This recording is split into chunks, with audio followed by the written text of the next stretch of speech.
Joint meeting పెట్టండి, joint మీటింగ్లో క్లారిటీగా ఇది చెప్పుదామని. సో జాయింట్ మీటింగ్కి 23 అనుకున్నారు, 24 పెట్టారు. ఈ లోపలనే ఈ ఎపిసోడ్ అంతా ఇంకొక సైడ్ డైవర్ట్ అయింది. అది మీ అందరికీ తెలిసిందే. కళ్యాణ్ గారి సినిమా మీదకి ఇది డైవర్ట్ అయ్యి కళ్యాణ్ గారి సినిమాని ఇలా అనుకుంటున్నారు. దాంట్లో మేబీ నా పేరు డైరెక్ట్గా ఎక్కడా రాలేదు కానీ ఇండైరెక్ట్గానే వచ్చిందని అందరూ చెప్తున్నారు. కళ్యాణ్ గారి సినిమా ఆపే దమ్ము, ధైర్యం ఎవ్వడు ఆలోచించడు. ఎందుకంటే ఫస్ట్ థియేటర్లు బేసిక్గా ముయ్యరు. ఈ రోజు వరకు థియేటర్లు ముయ్యడం అనేది నా 30 ఏళ్ళ సర్వీస్లో నేను షూటింగ్లు ఆపుకున్నాం. ఎందుకు? మా బాధలు ఉన్నప్పుడు ఆపుకునేదైనా సాల్వ్ చేసుకోవటానికి. కానీ థియేటర్లు ముయ్యడం అనేది ఈ రోజు వరకు జరగల. అది ఎపిసోడ్ కాస్త కళ్యాణ్ గారి సినిమా మీదకి తీసుకెళ్లారు. గవర్నమెంట్స్ కూడా అలాంటిది కమ్యూనికేట్ చేశారు మధ్యలో. సో ఎవరు అడ్వాంటేజ్లు ఏమున్నాయో ఇక్కడ తెలియదు. అడ్వాంటేజ్లు ఉన్న వాళ్ళు భయంతోనో భక్తితోనో కమ్యూనికేషన్ రాంగ్గా కమ్యూనికేట్ అయింది. సో అప్పుడు దుర్గేష్ గారు మినిస్టర్ నాతో మాట్లాడడం జరిగింది. ఆ రోజు కూడా నేను చెప్పాను, సార్ థియేటర్లు ముయ్యరు, అది జరిగింది, జాయింట్ మీటింగ్ ఉంది, ఈ జాయింట్ మీటింగ్లో క్లారిటీ వచ్చేస్తాను. జాయింట్ మీటింగ్తో అందరూ యునానిమస్గా ఒప్పేసుకొని క్లోజ్ చేశారు. బట్ ఈ లోపలనే గవర్నమెంట్ సైడ్ నుంచి గవర్నమెంట్కి వెళ్ళిన కమ్యూనికేషన్ వల్ల థియేటర్లు ఇట్లా కళ్యాణ్ గారి సినిమాని ఇలా టార్గెట్ చేస్తున్నారు, ఇలా అనేది ఒక రాంగ్ కమ్యూనికేషన్ అని నేను అనుకుంటున్నాను. మరి అది వాళ్ళకి రాంగ్గా వెళ్ళిందా రైట్గా వెళ్ళిందా నాకు తెలియదు.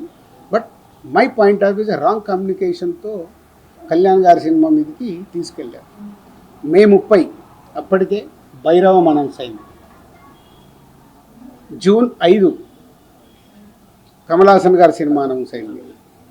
జూన్ 12 కళ్యాణ్ గారి సినిమా ఉంది. జూన్ 20 కుబేరా ఉంది. సో ఈ నెలంతా కంటిన్యూగా సినిమాలు ఉన్నాయి. అలాగే జూలై 4th మేము ముందు తమ్ముడు అనుకున్నాం, మన కింగ్డమ్ అనౌన్స్ చేశారు. దానికి మేము ఇంకా జూలైలో ఇంకో డేట్ చూస్తున్నాం. ఇలా జూన్, జూలై, ఆగస్ట్, సెప్టెంబర్ కంటిన్యూగా సినిమాల ఫ్లో ఉంది. ఈ టైంలో ఇండస్ట్రీని ఎలా మనం కాపాడుకోవాలి ఉన్న సినారియోలో ఏప్రిల్, మే అనేది main season for film industry. Total మనందరికీ తెలుసు ఏప్రిల్, మే టోటల్ థియేటర్లు మూతపడ్డాయి.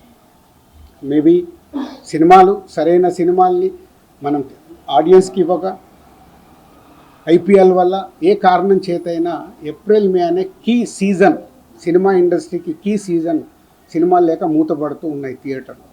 ఇవన్నిటికీ పరిణామాలు ఎక్కడి నుంచి ఎక్కడికి వెళ్ళాయి, అసలు లోపల ఏముంది, బయటికి వచ్చింది ఏంటి? మన శాస్త్రం ఉంది. చిన్నప్పుడు సార్ నేను పాము చూశాను ఒక ఆయన అంటాడు, పక్క ఆయన వెళ్ళి అరే ఆడికి పాము కాదు పడిగిప్పిందట అంటాడు. ఇంకొక ఆయన మూడో మనిషి దగ్గరికి వెళ్ళి పడిగిప్పడం మీద బాబు కాటేయడానికి కూడా వచ్చిందట అంటాడు. యాక్చువల్ మొదట ఆయన చూసింది పామునే, పడగైంది, పడగకెళ్ళి కాటు. అంటే ముగ్గురు మనుషుల్లో ఎంత కమ్యూనికేషన్లో వెళ్తుంది. లోపల థియేటర్ వాళ్ళు ఈస్ట్ గోదావరిలో మొదలైంది. ఇప్పుడు ఆ ఈస్ట్ గోదావరి మొదలైన ఆయన మొన్న ఒక దాంట్లో ఇంటర్వ్యూ కూడా ఇచ్చాడు. ఆ వ్యక్తి ఇంటర్వ్యూ కూడా ఇచ్చాడు, ఏం జరుగుతుంది ఏంటి ఇండస్ట్రీ అని. ఆ వ్యక్తి ఇప్పుడు తీసుకొచ్చి దాన్ని మొత్తము తెలంగాణకి కనెక్ట్ చేసేసాడు. ఏప్రిల్ 19 ఈస్ట్ గోదావరిలో ఆయన అధ్యక్షతన మీటింగ్ జరిగితే అది ఎక్కడికి తీసుకొచ్చారు. సో ఇది టోటల్ ఎపిసోడ్. దీనికి ముందుగా నేను అందుకే దుర్గేష్ గారికి ముందు థ్యాంక్ చెప్పింది ఏంటంటే 9 రోజుల్లో ఎక్కడెక్కడో వెళ్తుంది. ఎందుకంటే సినిమా వాళ్ళకి 2 ప్రభుత్వాలు చాలా ఇంపార్టెంట్. ఇక్కడ కూడా నన్ను సీఎం రేవంత్ రెడ్డి గారు ఎఫ్డీసీ చైర్మన్గా పెట్టడానికి రీజనే అది. నేను చాలా బిజీగా ఉన్నంటే లేదు ప్రభుత్వానికి గవర్నమెంట్కి మధ్యలో నీలాంటి వాళ్ళు ఉంటే ఏ సమస్యలు ఉన్నా ఈజీగా కమ్యూనికేషన్ అవుతే సాల్వ్ అవుతుందని. అలాగే ఏపీలో మనం చూసాం.